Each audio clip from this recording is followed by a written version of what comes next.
Megastar mega power star వీరిద్దరూ ఎప్పుడు కలిసి నటించినా టాలీవుడ్ బ్లాక్ బాస్టర్ ఎక్స్పెక్ట్ చేస్తుంది. కానీ బాక్స్ ఆఫీస్ ముందుకు వచ్చిన తర్వాత ఆ మూవీ చతికిల పడుతోంది. ఈసారి అలా కాదు, ఫ్యాన్స్ కు ట్రీట్ ఇచ్చేందుకు megastar mega power star ready అవుతున్నట్లు సమాచారం. మొదట మగధీరలో చరణ్ తో పాటు చిరు కనిపించారు. అలా మెగా ఫ్యాన్స్ ను సర్ప్రైజ్ చేశారు. తరువాత సేమ్ మ్యాజిక్ రిపీట్ చేసేందుకు బ్రూస్లీ అలాగే ఆచార్య చిత్రాలు చేశారు. కానీ ఈ రెండు సినిమాలు టాలీవుడ్ హిస్టరీలోనే బిగ్గెస్ట్ డిజాస్టర్స్ గా నిలిచాయి. ఎంతో ఇష్టంగా తెరపై కలిసి కనిపించాలనే వీరి ఆశలు ప్రతిసారి ఆవిరవుతూనే ఉన్నాయి. బ్రూస్లీ ఏమో కానీ ఆచార్య ఫలితం మాత్రం చిరు చరణ్లను చాలా బాధించింది. అందుకే ఈసారి కలిసి నటిస్తే మాత్రం కెరీర్ లో మైలురాయిగా నిలిచిపోవాలి అనుకుని ఫిక్స్ అయ్యారు. గేమ్ చేంజర్ తరువాత రామ్ చరణ్ ప్రస్తుతం బుచ్చిబాబు దర్శకత్వంలో స్పోర్ట్స్ బేస్డ్ మూవీలో నటిస్తున్నాడు. క్రికెట్ నేపథ్యంలో కథ సాగనుంది. ఈ సినిమాలో చిరు ఒక కీలక పాత్రలో కనిపించబోతున్నారని జోరుగా ప్రచారం సాగుతోంది. ఈ మూవీకి కావలసినంత క్రేజ్ తెచ్చిపెడుతోంది. క్రికెట్ స్టోరీలో మెగాస్టార్ ఎలా ఎంట్రీ ఇస్తారు అనేది ఇప్పుడు టీ టౌన్ లో ఆసక్తికరంగా మారింది. గేమ్ చేంజర్ తీసి బాగా నష్టపోయిన దిల్ రాజును చూసి టాలీవుడ్ హీరోలు ఫీల్ అవుతున్నారు. ఇండస్ట్రీలో అందరి హీరోలతో సినిమాలు చేశాడు దిల్ రాజు. అందుకే స్టార్స్ ఇప్పుడు దిల్ రాజుకు అండగా నిలవాలి అనుకుంటున్నారు.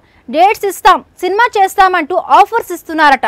అందులో అల్లు అర్జున్ ముందు ఉన్నాడట. ఏళ్లకు ఏళ్లు శంకర్ ను నమ్మి గేమ్ చేంజర్ తీశాడు దిల్ రాజు. తీరా సినిమా రిలీజ్ అయిన తర్వాత భారీ డిజాస్టర్ గా నిలిచింది. దాంతో ఒక దశలో రామ్ చరణ్ ఇమ్మీడియట్ గా దిల్ రాజు కోసం మరో సినిమా చేయబోతున్నాడని, ఈసారి రెమ్యునరేషన్ తగ్గించుకుని డేట్స్ ఇస్తున్నాడని ప్రచారం సాగింది. అయితే ఈ వార్తల్లో ఎలాంటి నిజం లేదని మెగా కాంపౌండ్ కన్ఫర్మ్ చేసింది.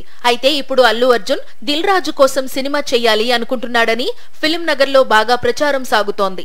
మంచి కథ, మంచి దర్శకుణ్ణి తీసుకురండి, నేను సినిమా చేసి పెడతాను అంటూ ఐకాన్ దిల్ రాజుకు ఆఫర్ ఇచ్చాడట. ప్రస్తుతం దిల్ రాజు అల్లు అర్జున్ కోసం దర్శకుణ్ణి వెతికే పనిలో ఉన్నాడని ప్రచారం సాగుతోంది. దిల్ రాజు బ్యానర్ లోనే అల్లు అర్జున్ ఆర్య, దువ్వాడ జగన్నాథం లాంటి చిత్రాలు చేశాడు. తన కెరీర్ లో మంచి హిట్స్ అందుకున్నాడు. ఇప్పుడు ఇదే కాంబినేషన్ లో మరో మూవీ అంటే ఈసారి హ్యాట్రిక్ ఫిల్మ్ పాన్ ఇండియాను షేక్ చేసే విధంగా ఉండాలి అనేది ఐకాన్ ఫ్యాన్స్ డిమాండ్. మరి దిల్ రాజు తన డీజే హీరో కోసం ఏ డైరెక్టర్ ను ఫిక్స్ చేస్తాడనేది మరికొద్ది రోజులు ఆగితే తెలుస్తుంది. త్రివిక్రమ్ తో అల్లు అర్జున్ సినిమా తర్వాత ఈ చిత్రం పట్టాలెక్కే అవకాశాలు ఎక్కువగా ఉన్నాయి. అసలే సల్మాన్ ఖాన్ సినిమా, పైగా ఈద్ కు రిలీజ్ అవుతోంది.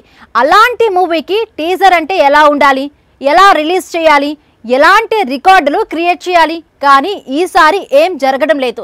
అసలు టీజర్ ఎప్పుడు రిలీజ్ అయిందని చాలా మంది అడుగుతున్నారు.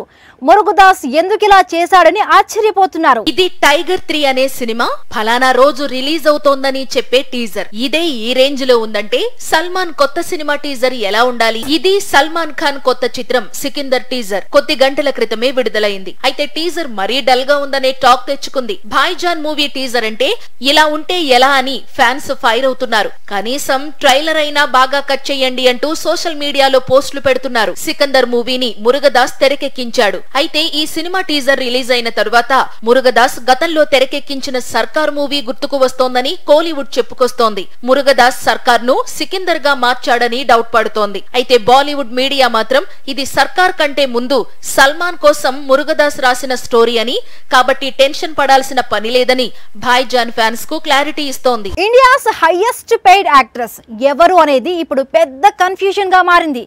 లాస్ట్ ఇయర్ వరకు దీపికా పదుకొనే పేరు వినిపించింది. కానీ ఇప్పుడు సాయి పల్లవి పేరు వినిపిస్తోంది. హిందీలో ఒక సినిమాకు సాయి పల్లవి 15 కోట్లు తీసుకుంటుందట. అంటే పల్లవి ఆల్రెడీ నయనతార, త్రిష, సమంతలను దాటేసిందా? రీసెంట్ గా తండేల్, అంతకు ముందు Amaran 2 back to back black busters. ఒకటి కోలీవుడ్, మరొకటి టాలీవుడ్. అందుకే సాయి పల్లవి రెమ్యునరేషన్ పెంచిందా అనుకోకండి. ఈ 2 సినిమాల కంటే ముందే బాలీవుడ్ లో రణబీర్ తో కలిసి రామాయణం చిత్రం చేసేందుకు డేట్స్ కేటాయించింది సాయి పల్లవి. మొత్తం 2 భాగాలుగా తెరకెక్కే ఈ చిత్రంలో సాయి పల్లవి సీత పాత్రలో నటిస్తోంది. అందుకుగాను ఆమె 15 కోట్లు పారితోషికం తీసుకుంటోందట. అంటే ఒక సినిమాకు 7.5 కోట్లు, 2 భాగాలకు కలిపి 15 కోట్లు. సౌత్ లో మరో హీరోయిన్ ఈ రేంజ్ రెమ్యునరేషన్ తీసుకోవడం లేదని టాక్. కల్కి మూవీలో నటించేందుకు దీపిక 15 కోట్లు పారితోషికం అందుకుంది అనేది రూమర్. ఇక మహేష్ బాబుకు జోడీగా నటించేందుకు హాలీవుడ్ నుంచి వచ్చిన ప్రియాంక చోప్రా కూడా ఇప్పుడు 30 కోట్లు అడుగుతోందని ఆ మధ్య స్టోరీలు కనిపించాయి. సౌత్ సైడ్ నయనతార మాత్రమే సినిమాకు 12 కోట్లు రెమ్యునరేషన్ అందుకుంటోంది. ఇప్పుడు ఈ రికార్డును సాయి పల్లవి బద్దలు కొట్టింది. హీరోయిన్స్ రోల్స్ కాదు, స్పెషల్ సాంగ్స్ వస్తే ఆ క్రేజ్ వేరు అంటూ చాలా మంది హీరోయిన్స్ ఎదురు చూస్తున్నారు. ఒక కావాలయ్యా, ఒక కిసిక్ సాంగ్స్ క్రియేట్ చేసిన సెన్సేషన్ అలాంటిది. ఇప్పుడు ఈ లిస్ట్ లో పూజా హెగ్డే చేరబోతోంది.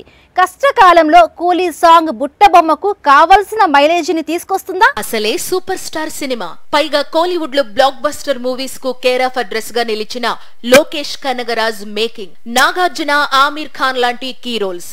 ఇలాంటి ఒక ప్రాజెక్ట్ లోకి పూజా హెగ్డే అడుగుపెట్టింది అంటే ఈ సినిమాతో తన కెరీర్ మలుపు తిరిగిపోవడం ఖాయమేనా లేదా అన్నది మరికొద్ది రోజులు ఆగితే తెలుస్తుంది. ఇటీవలే కూలీ సినిమాకు సంబంధించిన కొంత ఫుటేజ్ చూసి వచ్చాడు తెలుగు హీరో సందీప్ కిషన్. లోకేష్ తో తనకున్న ఫ్రెండ్షిప్ తో ఇది సాధ్యపడింది. గంట పాటు కూలీ ఫుటేజ్ చూసిన తరువాత కూలీ తమిళ సినీ పరిశ్రమలో మొదటి 1000 కోట్ల సినిమాగా నిలవబోతుందని సందీప్ కిషన్ మజాకా ప్రమోషన్స్ లో బిగ్ స్టేట్మెంట్ రిలీజ్ చేశాడు. ఇంత ప్రెస్టీజియస్ ప్రాజెక్ట్ లోకి పూజా హెగ్డే అడుగుపెట్టింది. పైగా రెమ్యునరేషన్ కూడా భారీ స్థాయిలోనే తీసుకుందట. దాదాపు 2 కోట్లు పారితోషికం అందుకుందట బుట్టబొమ్మ. టాలీవుడ్ తర్వాత పూజా హెగ్డే ప్రస్తుతం కోలీవుడ్ ను రూల్ చేయడం మొదలుపెట్టింది.